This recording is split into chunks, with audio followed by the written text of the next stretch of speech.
Morning guys. We've all heard of those Middle Eastern markets, which are everything from nappies to spices and pretty much everything else. But there is one thing that these markets do not sell, and that's bulletproof vests, hard hats and everything needed to fight a war. But fear not, we have found the Bush Bazaar, named after local legend and long-term friend of the Taliban, George W. Bush. So, let's check it out.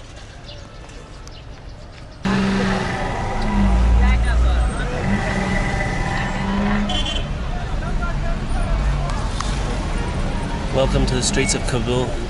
Absolutely chaos. So I think now we're on our way to the tourism department? Yes, we're on our way to the tourism department to get our permits to take photos and take videos, which we have already for Kabul, but for the rest of the country. So yeah, trying to stay on the right side of the Taliban. What's the situation with music and the Taliban? Yeah, it's forbidden. Oh. In cars and homes. So music is forbidden, but in cars and in homes it's okay? Yes. That's true? Not in front of the Taliban. So if we were in a car and we're playing music and we drive past the Taliban, what's the problem? Big problem? Yes. Aha! Okay. Is this the tourism office? I was going to say. Hey guys, we are en route apparently to the tourism office. I actually thought it'd be typical Afghanistan, I suppose, if that was the tourism office where you get your permits. But apparently not, so I don't know how much I'll be able to record, probably absolutely nothing, so we'll hopefully get the permits we need. Yes, it's on to a little tour and check out Bush Bazaar. So we have actually had to increase our team after yesterday at the flag. There was just getting too many people. So we have, obviously we have Ahmed, we have the driver, and we have another man here. So yes, let's go and get our permits, and then I want to check out the city. It's so much busier, the traffic is fucking mad, to be honest. So this is our new friend. What's your name? My name is Panali Ahmadi. So he's going to keep us safe. You're going to keep us safe, eh? Yeah. Thank you, sir. No worries. Right, got a big squad now with us. Take this one off.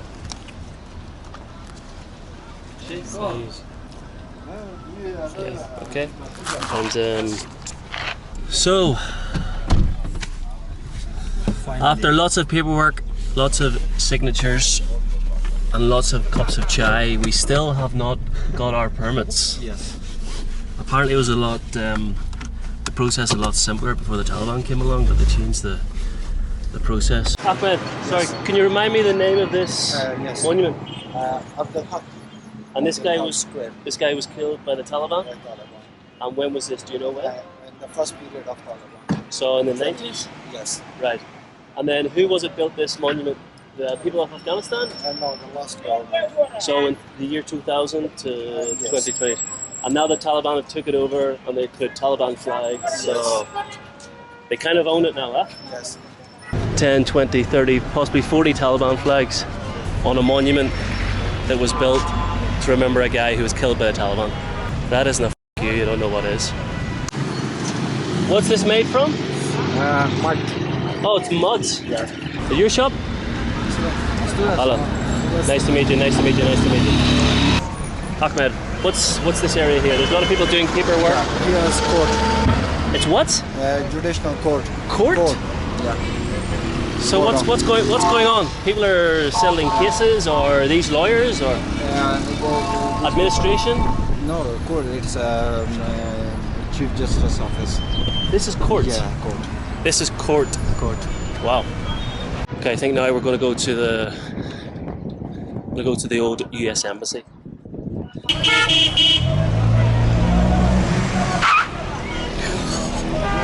Tell you what, this is fucking nightmare. It's so chaotic. There's no, I was going to say organised chaos. Definitely not organised. So first come, first serve. There's no courteousness when it comes to driving. It's stick your nose in.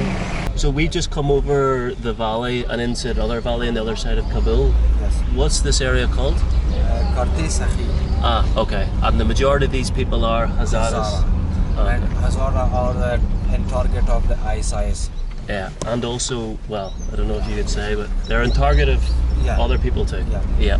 The Taliban and Hazaras, they get on? Yes. They get on alright, okay. Not always though. Yes. Always? Always. Ah. Yeah, we're in the sticks now. It's actually very interesting. You can see all the homes and stuff on the edge of the mountain as it comes over, up to the ridge and then down again into Kabul. It's like a Brazilian favela. Yes. You see, yeah? Because they build, and they're very efficient how they build their houses on the hill. Incredible. Quick fact about the university that Ahmed has just told me. What's the name of the car? The famous car. I'll put a bit of B-roll, I'll put a clip over just to show you. What's the name of the car? Supercar. Oh, it's called Afghan Supercar. It was built and made by the university and owned by the university. Yes. The university owns it. And the Taliban nothing to do with it. No. Because there was a video going around on social media with lots of people going around it, fascinated, and so for Afghanistan to build their first car, and it was a supercar. Supercar. Yes.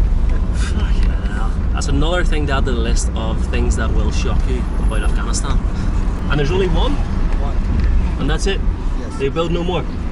Because here is no factory, no company to produce more Yes. cars. So no factory, no company to build it. So it was just a test, just to show that they could do it. Eh? We're back to the tailor. Hello. Okay, Ahmed is showing me my trousers, right? These are my trousers. This is my trousers. Yes. How does this work? It's very comfortable. It's very comfortable, but how do they stay on? But when you put the belt, it will move like this. Okay. Thank you. There we go, we've done our shopping now. Suited, well, not quite suited and booted, but at least we're halfway there. Typical Afghans for you, working hard. So we've just arrived at the Bush Bazaar, named after the famous American imperialist, George W. Bush. And this is where the US military would have come to buy their products, to buy their goods. You would have Campbell's soup, you would have Kraft cheese and all that. But now it just sells surplus, well, upon many other things, now it sells a lot of surplus army equipment that the US left behind. And obviously with a change of goods comes a change of name. And they changed the name from Bush Bazaar to Mujahideen Bazaar, which they get that name after the famous tribal warriors of the Soviet invasion in the 90s. Welcome to Bush Bazaar, or Mujahideen Bazaar. So you sell like a range of things, you know, from sports shoes to t-shirts, and this is camouflage too, yeah? In case I need to go into hiding. Yeah, they're expensive. But there's a good copy, the first copy. Yeah. The shoes come Gucci, Under Armour. The Afghan flag, yeah. Your English is good. Very good. No problem. Thank you very much. Thank you. And you. So this is not going to be as easy as I thought. There's a major issue with trying to get a permit to record here. So that's why we're trying to make ourselves discreet in this alleyway, as discreet as possible with 4 or 5 people behind me. So we're going to try and see if we can get away with going into some of the shops, taking a bit of footage, see what they sell, and if we get told off, if we come into a problem, well, who knows. What's original Afghanistan? Some This is original. ones, yes. Made in Afghanistan. No, this is for And then stuff before. so this is American? Yes, this make it here.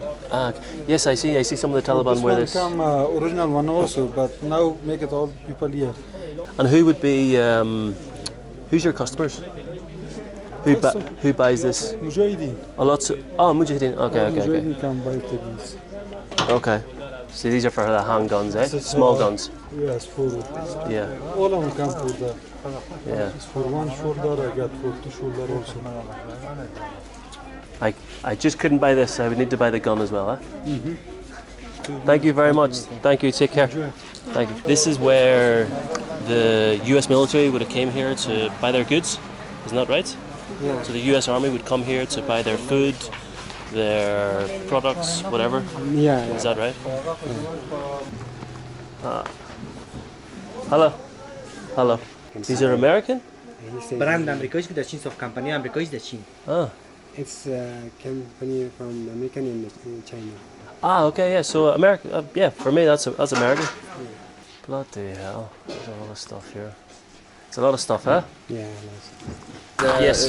Bazaar. Okay. Okay. And he leader, he managed the bazaar. Yes. He coordinate Yes. with someone before the YouTuber and the media guys was allowed to Yeah. come here and make a program. But I think recently they are not allowed to come here and make a video. Okay. But I think the foreign maybe. Okay. Yeah. Other foreigner. Maybe. I have I thought phone number. Yeah. Just a minute. I will see.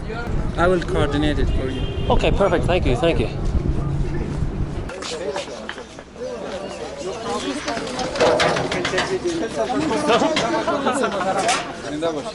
Sorry.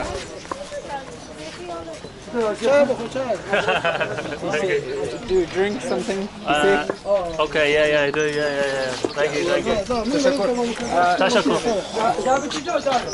What's your issue? What are you filming? You're asking me? Yeah. No, I just wanted to come here because this bazaar has a lot of history in respect to what it used to be called, what it used to offer in terms of its products, and who used to come here and buy the products, obviously US military. I've been here for I think about a day and a half.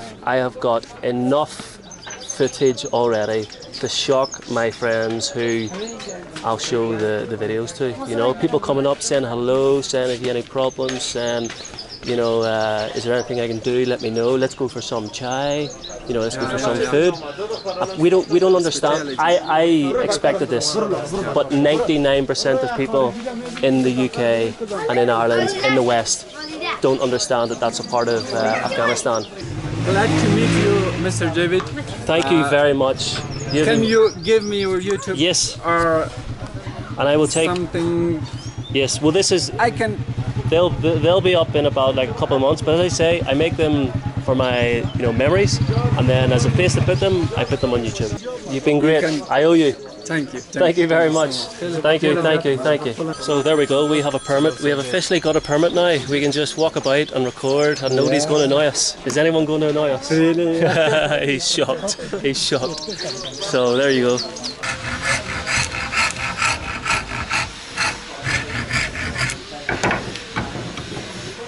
This is obviously, so he's replacing the wooden part of the gun. Yes. Can you ask how long it takes him to change the gun? چقدر وقت میگیره که مثلا چیزی رو تبدیل می‌کنه؟ Yeah, this gun was damaged. He changed just the wooden part of the gun. Okay. And it takes 2.5 days. Yeah. Can I have a look? Yeah. It's okay for him. It's funny how light it is, eh? Without the actual gun. Would you like to try the real one? Why this one? The real one. This one? No, this one. No. That one. Oh, next door. Yeah, I'll have a look. قاری صاحب سلام تون زنگ وهلا. Chatty. قاری صاحب سلام تو سوارا. سلام. سلام ده که سادم ده. اگر تون زنگ وهلا و داره. You? Ah, okay. Release for Kabul. Ah, okay. Yes. Well, doesn't that show two sides of Afghanistan? Where's our friend? Where did you go? You ran away. David driver. We've just been reprimanded by the Taliban. The Talibs were all over us, came over, we got the permit eventually after that headache, and then we asked everyone before we were taking any videos or photos, can we take a video? No problem. Went over to a guy who was, this isn't a euphemism, but was greasing his gun. And the Taliban came over, I could understand a word, took us to the police station, went into a container, like a shipping container, small shipping container where there's 2 beds, very, very small. And there was questioning going on for about 20 minutes. And eventually we were, I apologised, says okay, blah blah, after so many phone calls, it took forever, it felt like about 3 hours, not gonna lie to you. So all the while, this guy was beside us as well, whenever we were taking the videos and taking the photos, and he ran it. I would have done the same, As soon as the Talibs turned away, he ran away. There's an expression in Ireland. You know who your friends are when you're in trouble. Not him. How about this man? Yes, he stays with you. Yeah, he gets you out of the shit. You know, through thick and thin. So we're currently heading towards the upscale area of Kabul, the residential area, and the home of Ayman al-Zawahiri, the mastermind of the 9/11 attacks. He also took control from Osama bin Laden of Al-Qaeda, when he was killed in, I think, 2011.